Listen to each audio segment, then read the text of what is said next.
Hello, good morning, good afternoon, good evening, whatever time it is, wherever you are in the world. Welcome. This is a message that will be labeled as a message for March 9th because I'm posting it in time for March 9th where I am. But you might be in a different hemisphere here, you might be at a different date, or you might not see this for a few weeks or months. So I'm just setting the intention that this be a message for you for the next 24 hours from whenever you happen to see it. Happy birthday to all the March 9th babies out there.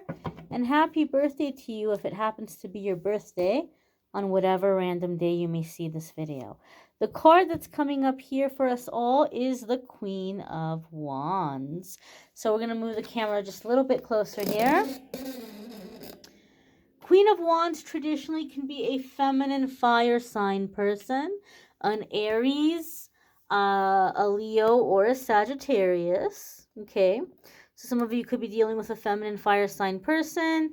If you have fire sign placements, you might be focusing on those houses or areas of your life. Now, the Queen of Wands can also be that you're stepping into the characteristics of the Queen of Wands, or that you may be meeting someone that has the qualities of the Queen of Wands, regardless of zodiac placement. It could be a personality thing, characteristic thing.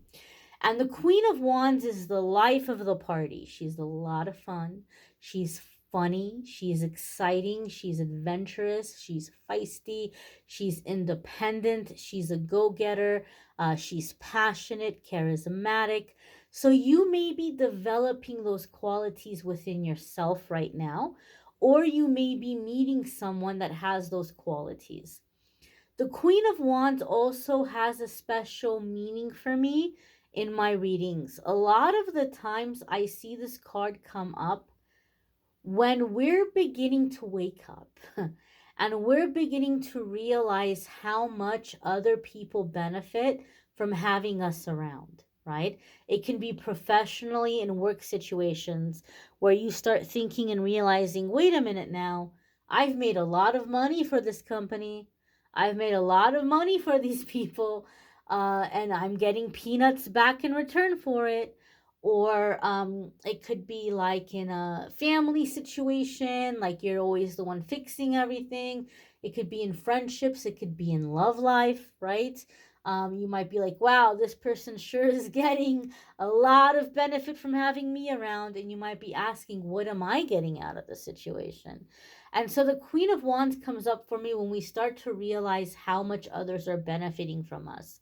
And we start to realize that we're not getting a whole lot back. And we might try to speak up. We might try to say, hey, I need this, I need that, this would be nice, this would be fair. And it's just kind of like we're met with the response of like, it's not a big deal. Like, just keep doing what you're doing. Everything is fine the way it is. It feels kind of like somebody is just saying, shut up and keep laying those golden eggs, right? You're the goose that lays the golden eggs. Like, shut up and quick and keep laying, right? And so we get angry. We get angry, angry, angry, angry. And this anger motivates us to go out and get more because we know we're worth it. We know that we deserve it. And we know that somebody else out there is going to see that and say, "Woo, this is going to be worth the investment. This is someone I want to have around, and somebody is going to compensate us fairly for what we're bringing to the table."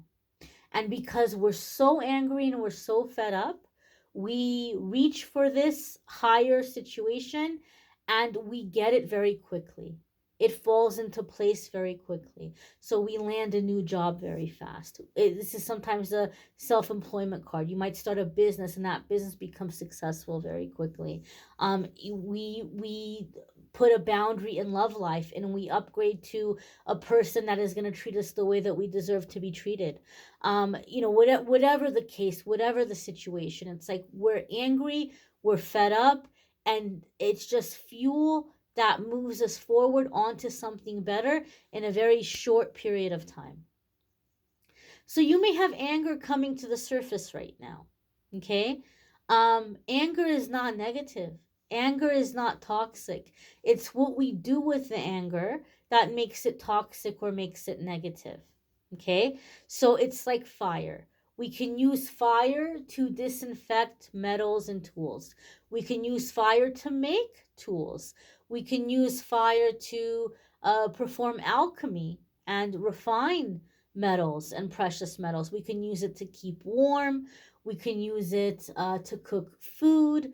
We can use it to scare off or keep away wild animals if we're in the wilderness.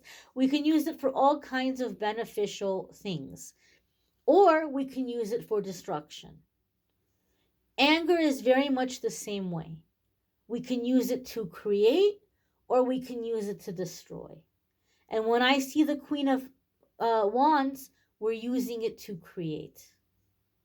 And you're coming into a time of creation because you know what you bring to the table, you know what you're capable of making, you know that you're going to succeed, and you know that you're going to have people in your life that appreciate that and treat you with what you need and what you deserve. You might want to check out your weekly forecasts if you have not already. There's a link in the description that will take you to those. If you would like to schedule, oh, I also love readings from March, are linked in the description. If you'd like to schedule a private reading with me, there's a link in the description that will take you to my scheduling page, calendly.com/amethystangelite, and you can schedule a private reading with me there. I thank you all for watching, liking, sharing, commenting, subscribing. I hope you all have a fabulous day ahead. Take care and be well, my darlings.